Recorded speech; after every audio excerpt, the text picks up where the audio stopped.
A lot went on in this headline, this press conference from the president. The biggest headline is going to be that he's invoking a section of the Home Rule Act, which was passed more than 50 years ago, to federalize the Metropolitan Police Department, which has its headquarters here on 4th Street at Judiciary Square. Here's video from the press conference where the president said he is going to name Attorney General Pam Bondi as ultimately in charge of the MPD based on that section he invoked. Now, a lot of other headlines out of this press conference as well.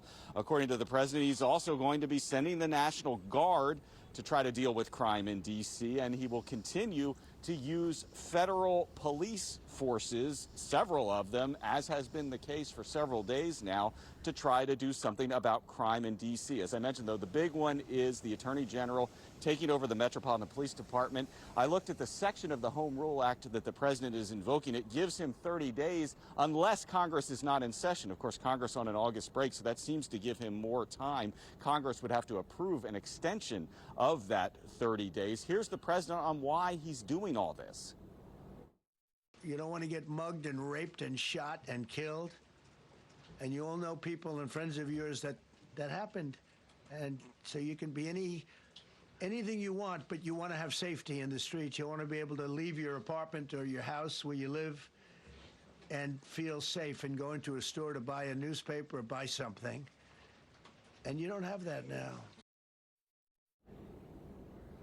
So as I mentioned, a lot of headlines out of this press conference. There's never been anything like it since Home Rule was passed. The president also saying he wants to get rid of certain homeless encampments on federal property. He wants to beautify the city as well. Also wants to take care of some judge vacancies that the city has to try to get more judges over at the courthouse just a short distance from here. Just a lot coming out of this press conference. Obviously, there is going to be a lot of reaction to this. Right now, 7 News is working very hard to try to get reaction from the mayor, police chief, you name it, on this. And of course, we'll have more in newscasts throughout the day. But for now, reporting live in the Judiciary Square area, I'm Tom Rousey, 7 News.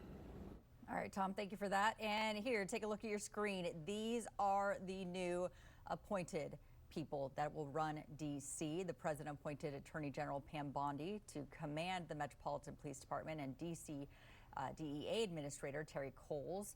Now take a look at this map here. Despite recent stats saying that violent crime is generationally low, 7 News spoke to residents who tell us that they do not feel safe, in part because their lived experiences right here in the district. Take a listen.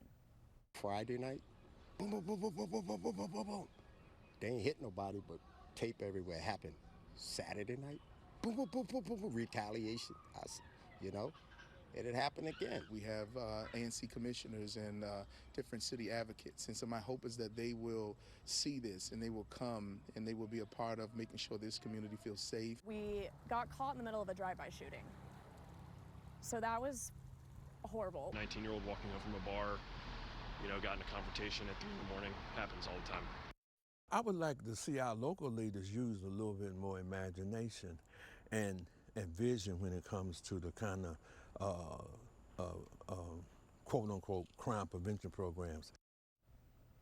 And this follows a violent weekend in D.C.'s Navy Yard that prompted the return of an early juvenile curfew. Police say a teenager shot at other teens Saturday night, and this morning, federal and local officers stepped up their presence. 7 News' John Gonzalez is in Navy Yard with the latest. Yeah, we are seeing police out here, and we are just feet from where police say that this teen opened fire here in the popular Navy Yard neighborhood. He was using a stolen gun, we are told. Fortunately, no one was hurt, but many of the residents here in Navy Yard are fed up. Take a look at some of the video 7 News has obtained. It happened around 9:30 Saturday night before the citywide 11 p.m. youth curfew kicked in. Police say about 20 teens were seen harassing people and shooting off fireworks when one teen fired several rounds. Residents describe a chaotic scene, officers running in all directions. Now the police chief has expanded the Navy Yard juvenile curfew zone through Wednesday from 8 p.m. to 11 p.m. Anyone 17 or younger can't gather in groups of 9 or more unless they are part of a certain exempted activity. Some shots, some bangs, We've seen police officers running in all directions. I almost feel a little desensitized to it in a way because it seems to be of the norm. It's actually pretty scary that these teenagers own guns and that they are in the neighborhood shooting guns. Now, the curfew is in addition to the citywide curfew that runs 11 p.m. to 6 a.m. each morning. It's been that way since the summer. In fact, you see the big floodlights here behind me. Those have been here for weeks. There was another similar incident back on 4th of July. In Southeast Washington, John Gonzalez, 7 News. And stay with 7 News for the latest developments on the federalization of D.C.'s police force and deployment of the National Guard. We'll be with you right here on air and on WJLA.com throughout the day.